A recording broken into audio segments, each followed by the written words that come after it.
આજે તો આપણો દી બગડી ગયો ભાઈ. તું વિડીયોમાં આગળ જોવો કે કઈ રીતનું આપણે અરે શું થયું.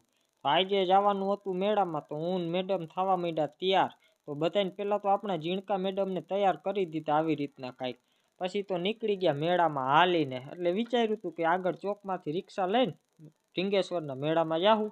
એટલે આપણે તો માંડ્યા એ ચોક બાજુ હાલવા માંડ્યા. પણ ત્યાં કંઈક પહોંચ્યા ને તો ન્યાય કંઈક આપણે સરપ્રાઈઝ જ જઈડી.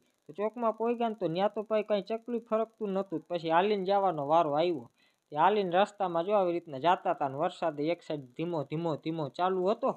પછી તો આપણે ભેગા જો આ ટેકો દેવા હાલવા માટે હતા ભેગા. તે વચમાં આવી ગઈ નદી. તો નદીમાં મેડમ કહે કે ત્યાં કાંઈક વિડીયો ઉતારો ને તો માંડ્યા ઉતારવા વિડીયો. અને પછી મેડમ કે હાલો તાતા. તો આગળ તો જો આવી રીતનું કાંઈક પાણી ભર્યું હતું. પછી મેળામાં પહોંચ્યા ને ત્યાં તો ભાઈ વરસાદે તો બાકા ઝીકી બોલાવી દીધી ને વાહન પડ્યા હતા પણ માણસ તો કોઈ દેખાતા નહોતા. પછી તો આપણા કાંઈક સબસ્ક્રાઈબર આવી ગયા તો કે અમને ભાઈ વિડીયોમાં લઈ લ્યો ને.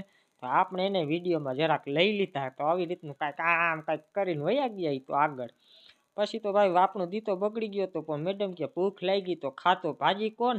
પછી ભાજી કોણ ખાઈને આપણે તો વાડીએ વયા ગયા. કેમ કે મેળો તો બગડી ગયો હતો ભાઈ. બહુ વરસાદ હતો આ ઢીંગેશ્વરના મેળામાં. પછી ઘરે વયા ગયા ભાઈ.